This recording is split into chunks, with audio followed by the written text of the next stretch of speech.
This is the Texas Land Guys podcast, hosted by brothers Tim Dosch and Tom Dosch. With their partners David Marshall and Trip Rich, they have built DMRE, the leading land brokerage in Texas. With decades of experience brokering deals between landowners and real estate developers, they take you inside the deals that move the market.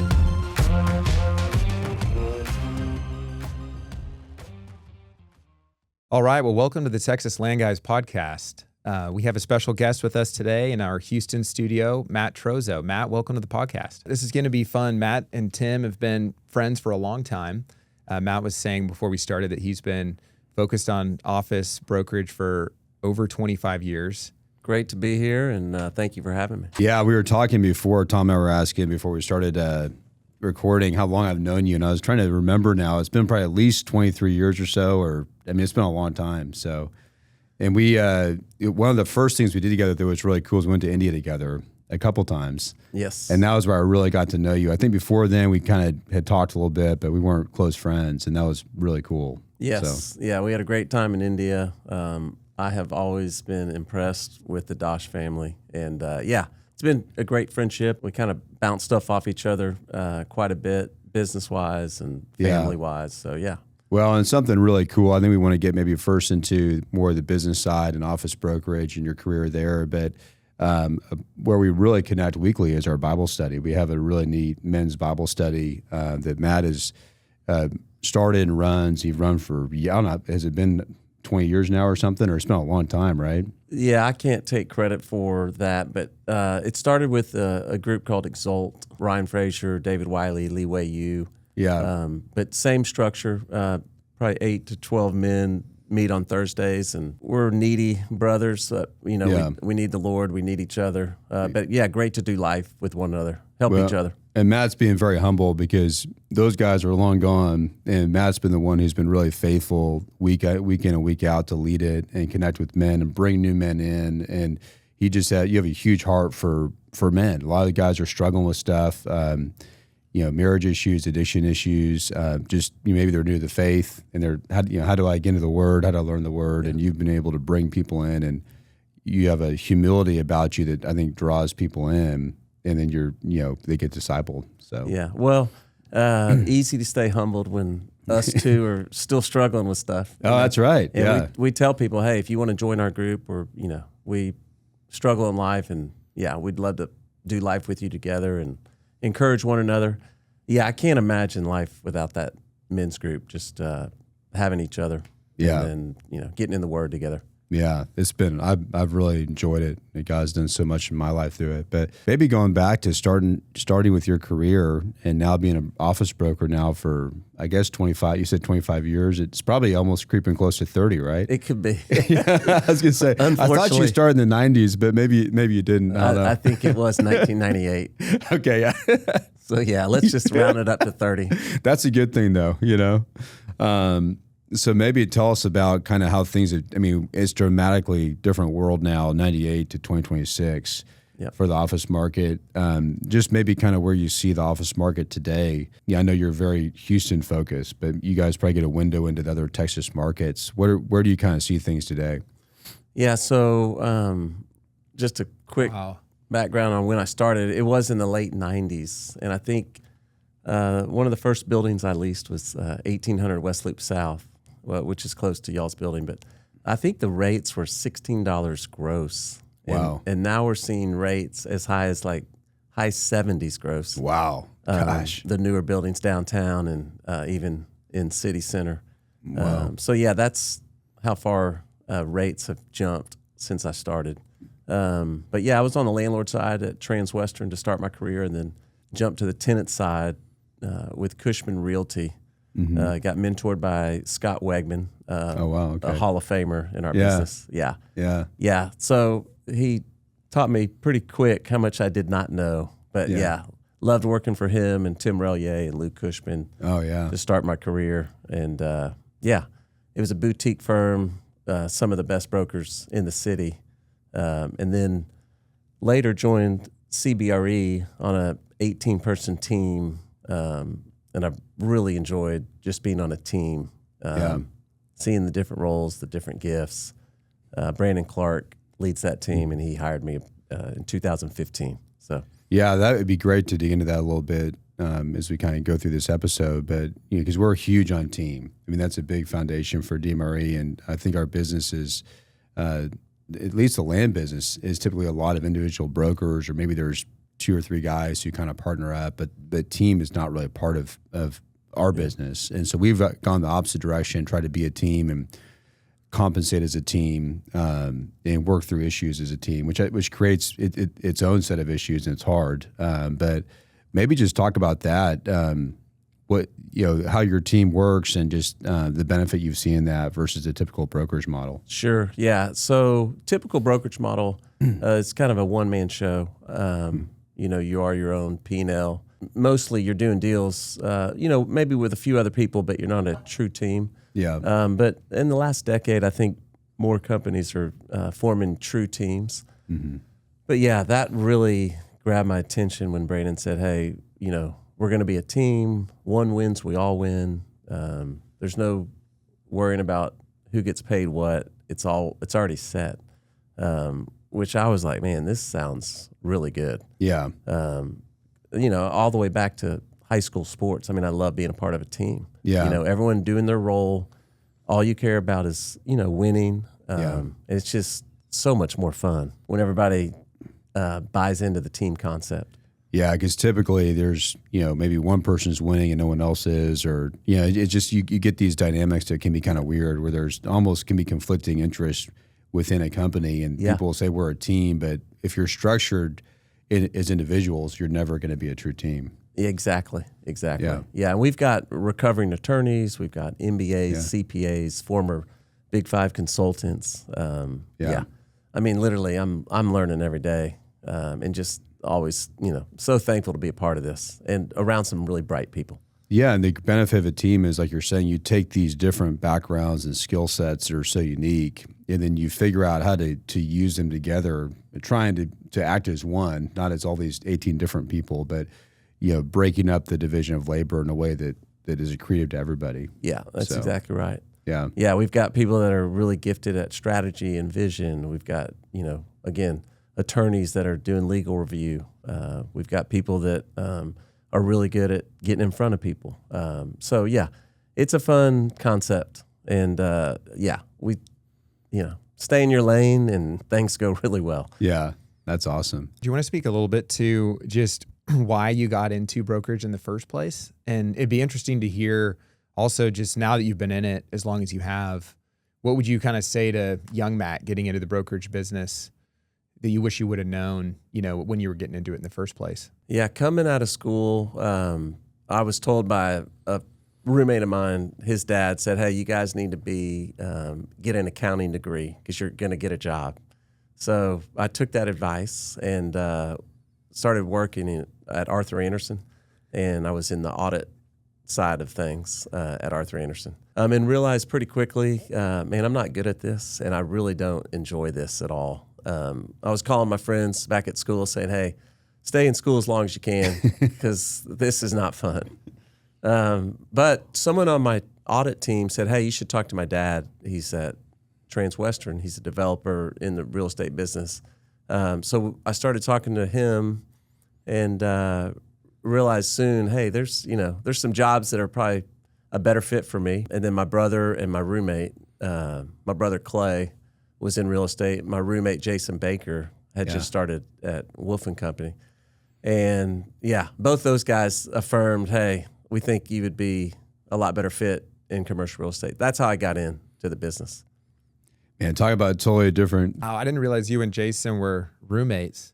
That's pretty neat. And he was already, I guess, in the business. And I forgot about your brother Clay, because Clay he's a retail broker, right? Yes, he's a retail developer, leasing. Yeah, they do development and leasing at Property Commerce. Mm-hmm. Yeah. Back to your other question about, advice to younger people. I would say, really try to find what would be of interest to you, and then it makes sense because really look at your giftings and try to direct, I guess, where you're going to look into what field. if that makes sense. Yeah, it aligns with your gifting and what you're passionate about. Because what you did was go to what felt safe, and secure, but it wasn't where your passion was. And it's crazy because the accounting. If you take accounting side and being an office rep, tenant rep broker, it's kind of like two polar ends of the spectrum. So fortunately, you have people come in pretty quickly that encourage you to go in a direction that follow more of your natural gifting and passion because you're so relational. And the audit side didn't really, the relational wasn't a value in that. Yeah, they hated talking to the auditors. So that was it was tough. But you could have gotten 10 years in and had a family and felt like I'm stuck. Now I got to just keep doing this every day and getting the salary, and I can't make a change now. But fortunately, you switched before you got married and before you had those set bills and family to feed and everything. Yeah, very true. Very true. Yeah. Yeah. And I did take a step back financially. I mean, for a couple years, just learning the real estate business, but it was definitely well worth it. I knew there was light at the end of the tunnel. So, yeah. Well, and when you're young and single, I mean, I remember I took so much risk when I was young and didn't have a lot of money, but I got in the right position. And so I think so many young people, men or women, they focus on how much am I making when I'm 23 or 24 or 25 or 27. And really, it should be about, how am I using my skills? Where am I being placed where I have long-term passion for what I'm doing, and being with the right kind of people, and that will set you up long-term to make a lot of money, or just be happy in your career later on, versus just focusing on the paycheck today. Yeah. So. I remember when I was in my 20s, someone said, hey, don't worry about money until you're 30. They said, learn as much as you can until you get into your 30s.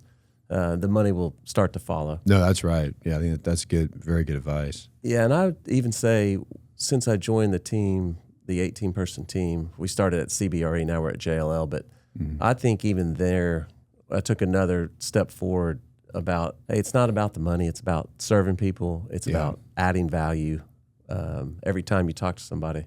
Really stop, think about what you're doing and how you can help. Yeah. That's been a game changer as well. And that's a difference being on a team versus being individual. Because I think being individual, you're pretty much only a hunter. You have to go kill and go do deals, and you're trying to just make as much as you can because you're worried about having like a dip or a gap between making money. Versus on a team, it's like we need to make the team as successful as we can, and we're all gonna succeed. Yes, that's a great point. Really good point. Sorry to cut you off. I was going to ask, just with being a broker as long as you have, and I think you may have just kind of answered it, but how have you sustained? There's a lot of challenges to being a broker and frustrations, and is a lot of it the attitude that you just described? That's not just about I'm so caught up in the next deal, or maybe sometimes you get a little bit mistreated as a broker because it's kind of like brokers are second-class citizens, to everybody else, and it is our job to serve. But that can wear on you after a while. So you see a lot of people do not stay in the brokerage business, for 10 years, 20 years, almost 30 years. So what would you attribute that to? Yeah, that's a great question. I do agree with your comment about second-class citizens. I think, there's a lot of things we can't control, but you can control, adding value, serving, listening to what the client wants and needs, and then, putting your best foot forward to serve them and figure it out, solve problems. And you're not going to win them all. You're going to get knocked down quite a bit, but, you just get back up. And I do think being on a team helps in that way because, you're getting encouragement from other people. It's on to the next one. Our faith does come into play there too. Like, we pray, Lord, if you want us to work with this group, help us to pursue it the way you'd have us pursue it. Yeah, it's fun to work with like-minded people. And, we just want to be adding value. So how do you think, Matt, the office business is changing? Because I look at, COVID was a massive, everything was probably fairly consistent from you started 98 going to about 2020. Not consistent because we had the oil downturn here in Houston. So things were shaken up. But then COVID happened, and suddenly no one's at the office for a while. Then everybody's working from home. And you have this new kind of work from home thing that's starting. Zoom, these different, virtual meetings become a big thing. Before that, they were starting, but not very big. suddenly people are okay meeting virtually versus in person. And now you have AI, which has been going for a couple of years, but really this year I feel like there's this awareness of, man, this could change everything. It could change how companies work, how they employ people, all that. Where do you see office going, like where it is today, and then kind of as it continues to transition through the rest of the decade? Yeah. So in my career, I mean, I can think of 2008, the financial crisis. Oh yeah. And then like you said, I think it was 14, 15 that oil and gas got crushed. Yeah. And then COVID was a big disruption, and we're still not fully back to the office since COVID, but I do think it's probably 3 to 5 days back in the office. I'd say average close to 4. A typical real estate company 4 days a week. Yeah. That's still I think companies are trying to become more efficient.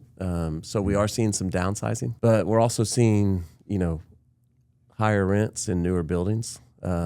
So it's kind of a weird dichotomy. And then this AI, yes, AI is here to stay. We're talking about AI every day. We are starting to use it. We're experimenting with different platforms. Yeah, I mean the brokerage companies are creating their own chats. Yeah. So they're highly into technology as well. So yeah, it's here to stay. Will it do to our industry? Yeah, I'm sure there'll be some layoffs. I do think relationships are still going to be extremely important. Yeah. So you can't take the human side out of it. But yes, can we use AI to our benefit? Absolutely. Yeah, what we hope and what we're trying to gear our company around is that you can actually have more human relationships with AI. So trying to use AI to do everything else except for the human element, which we believe is the most valuable, the relationships, face-to-face meetings, phone conversations, being able to do more of those and have those be more quality, and not doing as much of the behind-the-scenes stuff that we tend to have to do in our business. But I was going to ask you, it's interesting, I think what was really big with COVID is when people started working from home, it seems like there's this shift where for companies, like if we want people to come back to the office, we need to have nice space, have amenities, make things walkable. And so you see like just in Houston, these old BC buildings, these massive buildings where there's not amenities, the space is kind of depressing. And those seem to be really suffering in Houston. And then you have like Memorial City Center, new Class A office, walkable amenities, restaurants, these newer buildings where you have really high rents, really high occupancies. Yep. Do you see that kind of trend of companies being like, if we want people to be in the office, we need to have nice space, and pay extra for that? Yeah, I do think that has been a story in Houston for the last, 3 to 5 years, flight to quality. Yeah. Yeah. And then we've seen companies move out west, like you mentioned, Memorial City, Town and Country, even the Energy Corridor. Yeah. But yes, they want that ecosystem. They can get a cup of coffee. They can work out. They can go walk around their building. There's, outdoor seating. They can walk across the street to restaurants. Yes, all the high amenities, conference center in the building. They don't have to go to a hotel. So yes, that is the story of Houston. That's like 5% or less vacancy in those nicer, newer buildings. And then everything else is in that 25% vacancy. Yeah, it's interesting. What you're describing is almost a little bit of mimicking what it was like to be at home, and especially when you think about maybe when you started in the 90s and cell phones were just becoming a big thing and you didn't have email on your phone yet. You had to really be physically in the office at your desk, and you had a physical phone that you're answering. And now with our phones, you can be doing work anywhere. And so it makes sense that companies would start to adjust. If we want you here, but you don't necessarily need to be at your desk. And so you have this concept of hoteling, where it's like maybe you don't have a specific desk, but you have a workstation that can move around, and you can be getting a workout in or doing some things you would have done at home that are more flexible because you get more production out of people that way. Yeah. So we have seen some hoteling, not as much lately, but what we are seeing is smaller offices and then more efficient space. Yeah. Yeah, like JLL is, we're in like 10 by 10 offices, but they're all glass. Okay. And then the window view is all for the workstations. So interesting. A lot of interior offices. But yeah, I don't mind it at all. It's enough space. It's all glass, so you're getting all the natural light. natural light's been a big thing the last 5 years. So why did they shift? That's interesting because it used to be you put all the offices on the window and the workstations would be away from the window. Why do you think that switch happened? I think it's just to give everyone access to natural light. Yeah. Yeah. And so even on the interior offices, you're getting all the light coming in. Yeah. As long as you're not obstructed by another building. Right now, currently, we're not. So yeah, that's true. You got a field next to you, though. Are there any trends that have kind of gone away? Like I know for a while, open concept was really big, and then coworking really took off. I don't know if some of the coworking companies I think have struggled. Like, are there some trends that have lasted and some that have kind of come and gone the last few years? Yes, I think we'll always see that. There have been some coworking groups that have struggled, but there's still some coworking groups that are doing very well. Like the Cannon is still 100% leased off of Brittmore. I know they've done a great job. Yeah, so I think trends will come and go. Right now, conferencing, fitness, coffee, food, those are kind of the big ones right now. You guys have helped us with our office space, both in Houston and Dallas. And so I remember having a lot of those conversations around like how much space do we need and how should we try to set it up? And of course, some of it comes down to the space you go walk and what you can really do with it. But it's interesting to really think about, and I guess you guys get to have these conversations every day with your clients, but what type of work are they doing? How can they work more efficiently? What's like the right setup for them? Do you enjoy that aspect of it, kind of thinking about what they do and how they're going to utilize the space and work together? Because I could see that being kind of fun. Absolutely. Yes. We actually, JLL hired a former architect. She heads up our workplace strategy to do everything you're describing. And it's amazing when you become 20, 30, 40% more efficient. I mean, you can really save a lot of money. And that allows companies to go into nicer buildings because they've saved so much rent in just reducing their footprint. We call it right sizing. So, and then they're going into a building with all those amenities to attract people to the office. So, and I know it's big for recruitment as well and retention. What do you think about all these buildings that are kind of the BC buildings? Like over in like West Chase, you see a lot of these buildings with the big banners on them, like 399 or 599. I don't know what they're saying is 399 or 599, but I mean, what's going to happen? Because the problem with office, business is it's a very capital intensive business. They're expensive buildings to run. When you get to a certain level of vacancy, you really can't push rents in these older buildings, and you can't to go release them completely. It's very capital intensive. You have to build out space for tenants. What do you think happens to that part of the market? So you have almost like a tale of two markets. The A buildings are doing really well, pushing rents.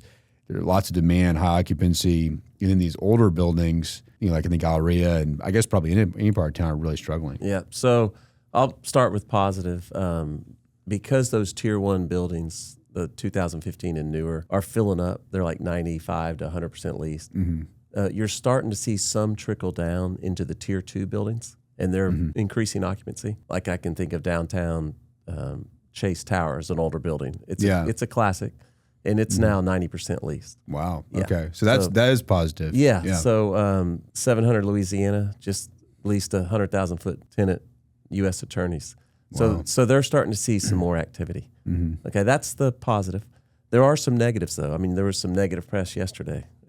Two buildings where they're underwater, and the landlord's going to hand back the keys to the lender. Wow. And if you pay attention to that, you're seeing a lot of that. Yeah. Now, hopefully the lender will continue to operate the building in a professional manner, maintain it. But yes, and then the negative side to all this, I would say, there's going to be some buildings that are never going to recover. Yeah.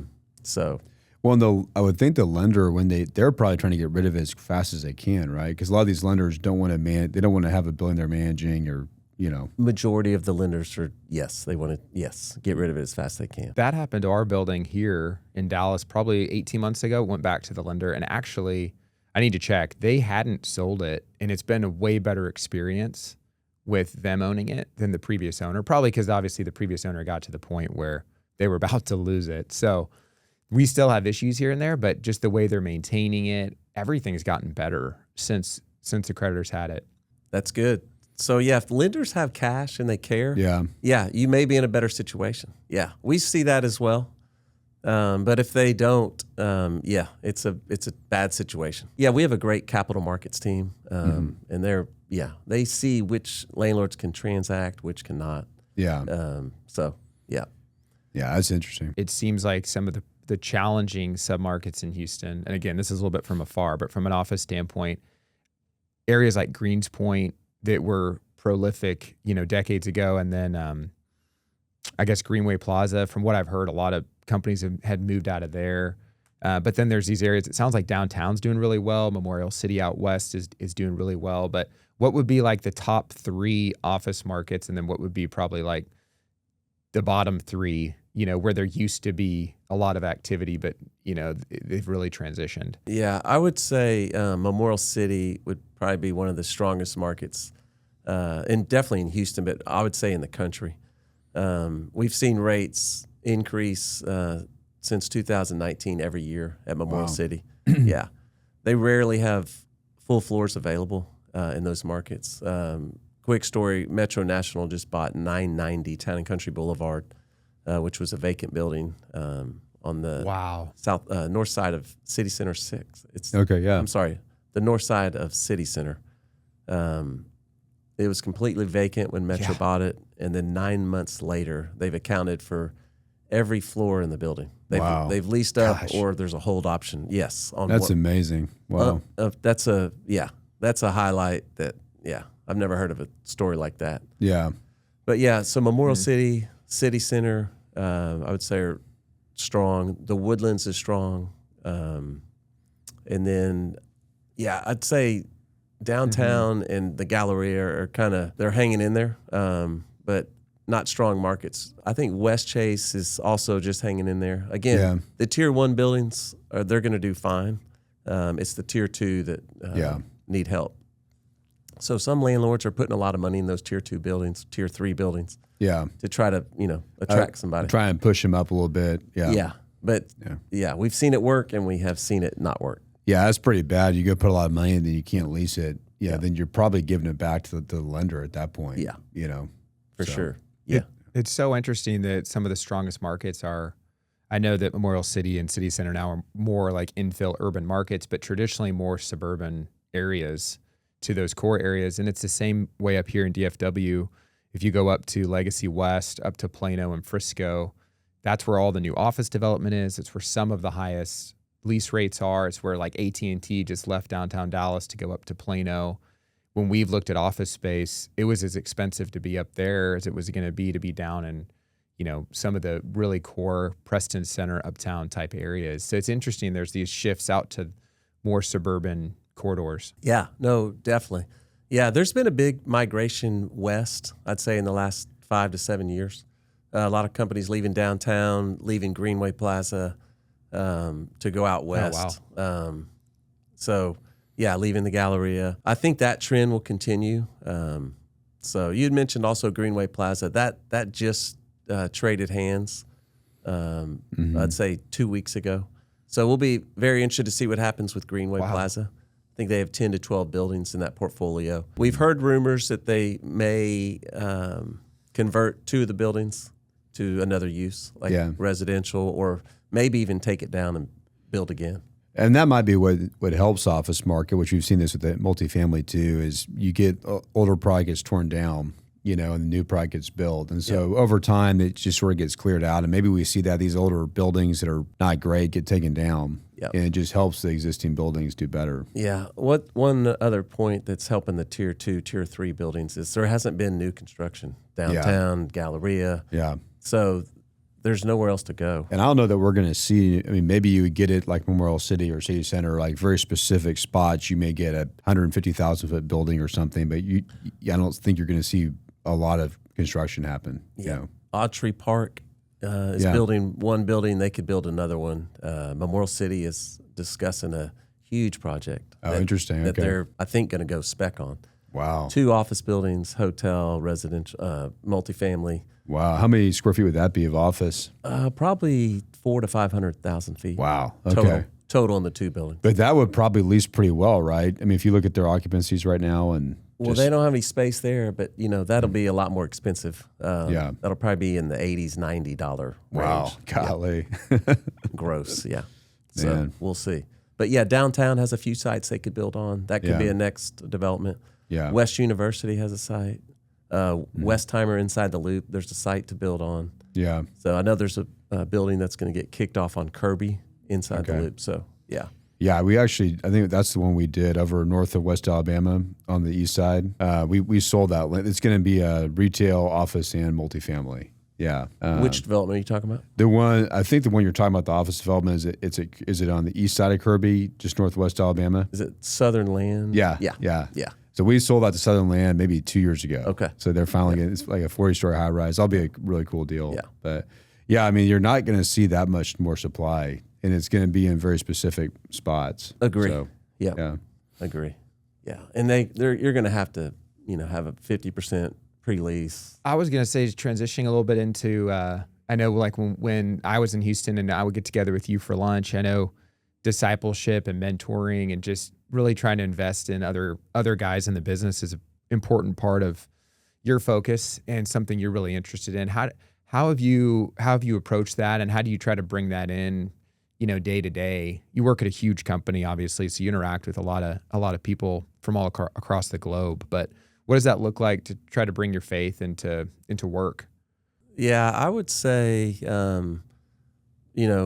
find something that brings you life, brings you encouragement. And when I was young in the business, other guys were pouring into me, and now I'm really enjoying getting to pour into other guys.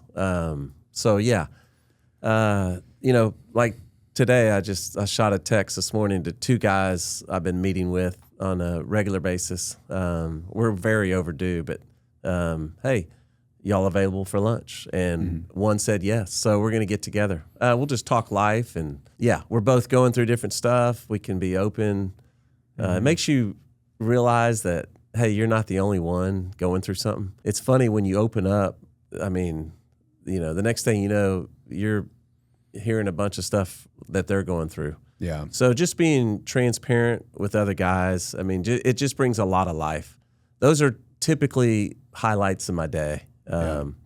Serving clients, serving prospects, but then really that one-on-one time. It's all about relationships. I remember asking a guy once, hey, how do you mix friendships and business together? And he's like, well, your friends become your clients. And that was a great word. Like, man, we should be doing this wherever we are. Just be ourselves, be transparent, and then you're probably going to receive that in return from whoever you're with. Well, I appreciate it too, Matt, your humility, because you really care about people and you notice people. And I remember, this is years back, but there was a guy who was like a shoe shine guy. I think back when you were at CB, and you'd walk by him every day and talk to him, and you became friends with him and started sharing your faith. And that's just I think as Christians, such an important thing, not to just be like, well, this is kind of our, business, and these are our people of our socioeconomic class, and we're friends with them, but then we kind of ignore everybody else. As a believer, it's like we love everybody, and we have a heart for everyone, and we serve people. And always had that heart to notice the lady that is at the cash register that you're ordering lunch from, and talk to her, and like to really see people as people, and that there's a story that everyone has, and things are like you're saying, that you may see a smile, but there's something behind that they're going through. Yeah, I think you nailed it. There is a story, for everybody we meet. My wife and kids get so angry at me that I talk to people when we're out in public. But then afterwards, when they hear this story of these people, they're like, wow, thank you for stopping and asking that person a question. Yeah. And then it leads to a greater conversation. It's like, wow, that was powerful. That was encouragement. But back to Mr. P, who you're referring to. Yeah, the shoe shine guy. At Williams Tower, he preached to me often. Like, he is not just a shoe shine guy. He's actually someone I really look up to. He's inspired me to do life the way he does life. Like, I would see, if I was getting my shoe shined by Mr. P, and if you're listening to know Mr. P, you're smiling right now. Yeah. But hundreds of people would walk by his shoe shine desk, and, talk to him. They would be, laughing. I mean, he is impacting so many people. Wow. At Williams Tower, right next to the Galleria. I mean, hundreds of people. Wow. From CEOs all the way to, young interns. Mr. P knows him. So, yeah, he's full of joy. He doesn't just shine shoes. He preaches on Sunday. Wow, that's cool. Out in Sugar Land. Yeah. And if, he doesn't, his life is full of trials. He had cancer. He's just full of joy. Wow. Yeah. And it's so cool because I feel like we maybe commoditize people a little bit, where we go through our day and we think like, well, that person is the person like behind the cash register, or they're the waiter, or we think that's what they are. And that's not what they are. They're doing that right now, but they're someone who's very complex, who has a family and challenges and things that they're happy about. And I love the fact that you care about that, and you interact with that. And it reminds me of the way Jesus was, that he would meet people where they were, but he would not see them like Matthew was a tax collector, or the woman at the well. He would see like who they really were, and he would see them in their story, and then he would be willing to interact with them, in a way that was meaningful to them. I do think it's amazing when you just start talking to people, how encouraging it can be. So it's convicting for me. It's easy to go through your day and be so focused on what I want to accomplish, what I need to do, and to not realize maybe God has me in this situation with these people for something more than what my agenda is, or the business meeting that we're having. Maybe, and you've said that to me before, like we're doing this deal together, but there's something bigger. I can sense there's something bigger with this guy, or this girl, or whoever I'm talking to, that God has me in this deal for a bigger reason than just the business part of it. Yeah, I think that's where the relationship, comes back into play. Just, being who you are, being real. People want to hire the real Tim Dosch, Tom Dosch, Matt Trozo. Yeah. They don't want to fake. So being real with them, and then allowing them to be real with you. I think we can offer something to them, and they can offer something to us. It's it's a total gift, and it's God's grace that we get to interact with these people on a daily basis and serve them and, be served. It's pretty awesome. Well, in the middle of such a busy business that we're in, because I'm thinking about how busy we all get, a lot of the deals that we're working on can be very high stress, high emotion, things happening. It's the clients, it's a huge deal for them. There's a deadline. There's a lot of money at stake, whatever it is. We on the land side, there's probably a little bit different things we're dealing with, and then you're dealing with something different on the office side. So being able to back up and remember what's most important, I think it's key in that, because it's easy to let that stress get to you. For me, it's easy for that to happen with me. I was with a friend that's going through cancer right now, and that really put things in perspective for me. And then it's like straight to a phone call, and the person, is just, this deal is like consuming them, and it's just so important to them, and all that stress is being pushed on me and my team. But it's just remembering, like, that's not, like, I already know, like, this deal is going to come and go. Like, most of this stuff is all going to get resolved. It's probably not even going to really be a big deal at the end of the day, but we can live on edge, so consumed, with something we're worried about, something that happened, a text we got, an email, a call, some meeting that's coming, whatever it is, we can really live that way. And so to be able to instead live thinking about the people that God's putting in our lives, that's hard for me. I pray about that a lot. Help me not to be transactional. Help me not to be so focused on completing a task, because I'm very task-oriented, very performance. That's just kind of the way I'm wired. But I want to be more relational and more open to, like you're saying, Tim, the way that Jesus was, where he was very aware of what was going on in people's lives around him, and slowed down, like you're saying, Matt, to slow down and talk to that person instead of thinking like, well, I don't have time to even, I probably do have time to at least have a brief interaction, but how do I, being willing to do that instead of just saying, I don't have time, and just rushing on. Yes. It's a struggle for all of us. 100%. It's a battle within ourselves. But I do think there is a lot of opportunity out there, and a lot of joy, and encouragement that we can have if we do slow down. My friend calls it rested running, like knowing that you're secure, The Father has you. He's got you right where he wants you. The Spirit is leading you, but you can't just sit on your couch. You gotta go do stuff. But it's arrested running. You're totally confident that the Father is going to put you in His will today. He's going to help you solve clients and prospects' problems. He's going to say to you, "Hey, talk to this person right now. They need to be talked to. They need to get something off their chest. Listen, that kind of stuff." Man, I think about, like, for a lot of people, that interaction with you that could be a couple minutes might be the highlight of their month. Like, a lot of people don't have people who really care about them, who are, especially a stranger. I mean, maybe they have someone who's closer in life, but when a stranger goes out of their way and cares, I mean, that has to be one of the best ways to share the gospel that you could ever do, because it's so real. I mean, they're experiencing real love. That I know it's coming from not just from you, but from the Lord. Like, he's pouring that through you, and he's touching someone.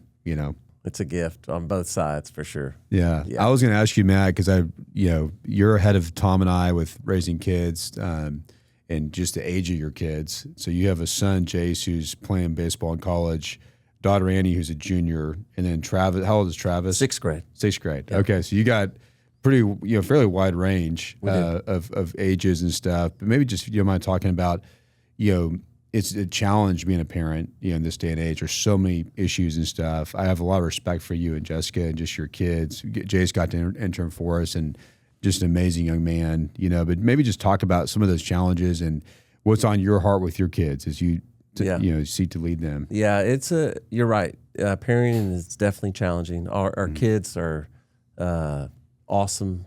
They're very different. All three of them are very different. But yeah, it's not easy knowing what to do, when to do it. I would say our main thing would be just heart. What's going on in their heart. Maybe less about behavior modification. Yeah. But hey, are y'all seeking the Lord? Is He someone you're talking to on a daily basis? But yeah, very, very difficult to apply.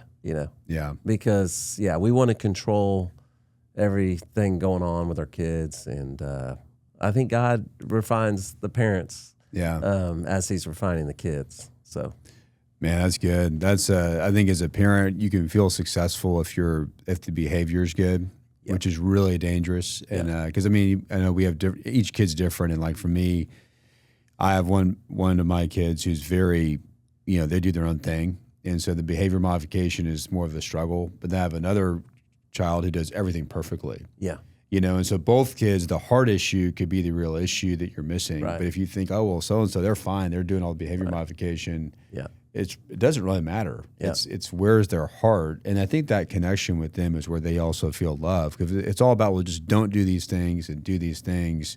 It becomes transactional and not relational, and it's not real love. But when it's caring about their heart and what's going on in their heart, it's real love. An example of that situation, you would never look at the child that's misbehaving and say, "Hey, I wish you were more like this child who behaves." Instead, it would be, "Hey," going to the behaved kid and saying, "Hey, I can see God working in your heart." You're pointing it to Christ, not him or her. Absolutely. So, it's tough. It's very tough. I had the exact same conversation with a friend over the weekend where we were talking about he has 6 kids, I have 5 kids, and we have young kids, and so my oldest is 9 all the way down to 1, but talking about what both of you were saying, the personalities of all my kids are different. It's amazing how I have 5 kids and they all have different personalities. So it's like, I guess if I had 10, they would have 10 different personalities. But you see that some of them are a lot more compliant and some of them are a lot more kind of just different. Like God makes them different, more creative, more outside the box, just takes more learning and understanding. But we were talking about how it's easier to try to modify the behavior. It's just easier to do that, to say like, don't do that, do this, because I said so, not, just to go straight to that, to get upset. We were talking about how easy it is to, to lose your temper, to get frustrated, to not be patient. And I completely agree with what you're saying, Matt. I feel so much more refined than my kids are being refined because I'm constantly having to just confess, and be humble before the Lord. I don't know how to be a good dad, and I really want to be. I'm working at it and trying to find in Scripture everything I can about how to be patient, to really steward these kids that God's given me. But it's a lot harder to focus on the heart because it's not just the instant gratification. It's a process, and you don't see the result right away. Because also this is really, you're trying to set your kids up for their whole life. Because we all have friends that they started out great. Like maybe when we were kids, they were a good kid, or what you call a good kid. And now as adults, they're not. Their life's kind of off the rails. They've made a lot of poor decisions. And that's not what I want for my kids. That they would be really compliant under my roof, but then grow up and just kind of be like, well, I'm going to reject all that because I didn't really take it to heart, and I'm going to go walk in my own way. I have to tell myself a lot, like, hey, Matt, it's behavior modification is not for you too. It's like you need the gospel. I mean, you need the relationship with Christ. Like, let Him change you from within, and then you'll hopefully parent a little differently.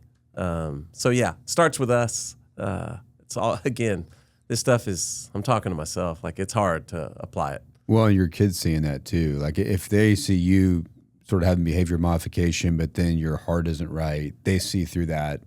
100%. But if they see the heart of humility, of repentance, of honesty, but also God, the supernatural work of transformation that God does in all of us if we let Him, they see that and like, wow, there's something real here. And not that dad's perfect or mom's perfect. Like dad's flawed and mom's flawed and their marriage is flawed and they have issues, but the Lord there's something else going on here, and I want that. Yeah. And I think it's okay too to tell your kids, like, hey, I need forgiveness in this. Oh yeah. Yeah. Yeah. Yeah. We're definitely flawed. And need help every day. Yeah. So. I was going to ask you, Matt, because you've stayed in great shape now, going on decades in the business, and that's something Tom and I, we try to work on our health, and it's a work in progress. I feel like I'm always learning stuff and making better decisions than I have in the past. But maybe talk a little bit about kind of your routine. And I think we have a very competitive business. It's important to stay sharp, try and keep your energy up. You're competing against people every day. Just talk a little bit about your routine and maybe how that's changed over the years, or what, from a health standpoint, what you're doing and what you think is valuable. Yeah, I remember coming out of college, someone told me it's easier to stay in shape than to get in shape. Yeah. So that stuck. That's true. Yeah, and then I've had incredible workout partners, since the beginning of my career. Jeff Inghouse, Jason Baker. I work with 2 recovering attorneys who are also doctors, Brandon Clark and Ryan Roth. Yeah. I work out with Clay McDaniel, Ryan Bishop. Damon Thames, Brad Martson. That accountability really helps. Yeah. But yeah, I feel better when I'm active. So I do like to do something typically every day to start my day. The older I've gotten, I do a lot more walking, which has been good for the mind. Just walking, around the neighborhood, typically in the morning, sometimes both morning and night. I really enjoy that. It's kind of a decompress. Yeah. And you can, just think through the day and what do I need to do the next day? What do I need to release and confess? Yeah. Yeah. What's weighing on me? What's entangling me? Yeah. That's huge. Get that off your chest. Yeah. Just again, confessing to the Lord, I need help. Yeah. Because it's usually battles every day. Something's coming up, but also just reminding yourself how faithful and how good the Lord is. Just being thankful. Listing that out, like, I've got a house, I've got a wife, I've got kids, I've got friends, I've got a great job, all this stuff that we take for granted. I'm living in Houston, Texas. Yeah, it's pretty wild. Oh yeah. And one thing you've always talked about, which I think is so good, is not taking days off. Like you go on vacation, you still work out, and I think that not that you need to go like grind and do like hard workouts all the time, but that consistency. Like seeing it as something that I need for me, for your mental health, for your energy, for all that. You're very consistent with that. Yeah, I really enjoy it. I didn't start drinking coffee till COVID. Yeah. So it's kind of my reward now. After my workout, I have a little bit of coffee. Yeah, I go get a coffee. So it's a good way to start the day. I like to read in the morning, so it's really good. So tell me real quick about your morning. So when do you wake up, and then you say you read, and then you do your workout after you read or before you read, or how do you do that? Yeah. So wake up. I typically do. I wake up about either 4:45 a couple days a week, 5 o'clock a couple days a week, and then 5:30. Okay. A couple days a week. So it's never the same, but I do start my workouts first. Okay. And then typically I'll read when I'm eating breakfast, drinking coffee. Yeah. So that's great. Yeah, and COVID did push more workouts at home. Yeah. But I do enjoy being with other guys working out. Yeah. No, that's good. Walking with my family as well. Yeah, that's good. Well, I agree with you, Matt. I think I've always been a runner, and I enjoy running. And then I've also adopted more like walking and weight with a weighted vest or rucking, just different ways of exercising that don't put maybe the same constant strain on your heart, just with some of the reading I've been doing. But what I really love about whether it's running at kind of a pace where you're not just killing yourself, or walking, is you can really focus and pray, or you can listen to music or a book or a podcast. And for me, it's really helpful from like a stress standpoint. I think that being able to get up in the morning and be outdoors is incredible. Like I love going on a walk, especially right now, because I'm normally finishing my walk and back at the house around 7 a.m. or my run. And so the sunrise is coming up, and it's just an amazing time, whether you're praying, whether you're worshiping or listening to something. I think it's just so healthy to do that. So it sounds like we have a similar routine there. Yeah. Yeah, it's incredible. Y'all probably have more hills than we do, but a little more topography. My neighborhood's got I live in Frisco, and we have the highest point in Frisco is right outside our neighborhood. So there's like a good hill. I wasn't used to that when I moved to town from Houston. It was like there weren't any hills. Tom's got the 60-pound vest on going up the hill. That's good. He got like a rucking deal that goes up to 60 pounds. So I don't know how high you are right now, Tom, but he's been loading the weights up. Yeah, I did. The 60 pounds is pretty heavy. I did that, and that was not very comfortable for the whole, because I went for about an hour. Oh gosh. So this morning I did 40 this morning, and I think 30 to 40 is a lot better, like consistent. But you feel better, right? Yeah, I definitely feel better. Yeah, for sure. Yeah, my kids, they want me to work out because they know they won't get grumpy dad if I don't. Yeah. Especially before something like this, I think I love to work out in the morning because you just get a lot more. It wakes you up. You get a lot more clarity. So even like jumping in the pool or getting in a cold plunge or something in the morning just wakes you up so much more. You think you don't want to do it. I forgot about the cold plunge. I didn't want to say it because I know Tim would give me a hard time. But yes, pool, cold plunge, at least 3 days a week. You're one of the first kind of cold plunge early adopters when it became kind of a fad and was popular. Matt was you were one of the first in to start doing that. I got a hard time for that. But it's awesome. I mean, it's great for stress reduction and. A place where I used to work out, Jake Baker, Jeff Finghouse, Damon Thames, myself, Brad Martin, we would get in this cold shower. That's where it all started. And this shower was like powerful and like 5 degrees. Oh gosh. It was painful. Yeah. So the plunge compared to that is like a walk in the park. It's like a refuge. Yeah. I've fallen asleep in the plunge before. Wow. Yeah. Yeah, because the water hitting you from the shower would break the thermal barrier, where the cold plunge, you get like a little thermal barrier that. Totally. Yeah. It's relaxing. So, yeah. That's another great place to get your mind right. Yeah. To pray.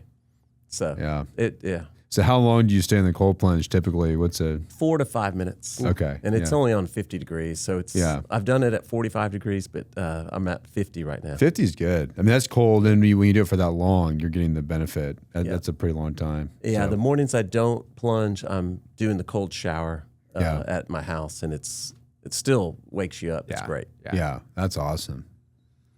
That's great. Anything else, Tom? This is great, Matt. Thanks for coming in. Oh, really appreciated it. Thanks for having me. Yeah, Matt, we've been looking forward to having you on, and so it's fun to get to catch up and talk to you and get to hit all these different topics. So thanks for joining us. Yeah, thank y'all for having me, and just congratulations on y'all's success and always evolving into something greater. Y'all are huge in the community, so we appreciate that. It's also been great to be with your dad on Thursday mornings.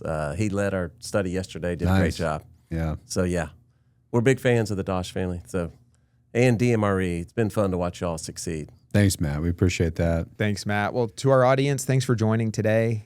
We'd love for you to subscribe wherever you're watching or listening, and we look forward to bringing you another episode next week. Thank you for listening to our podcast today. If you have questions about land you own in Texas, send us an email at texaslandguys@dmre.com and follow us on LinkedIn to stay updated.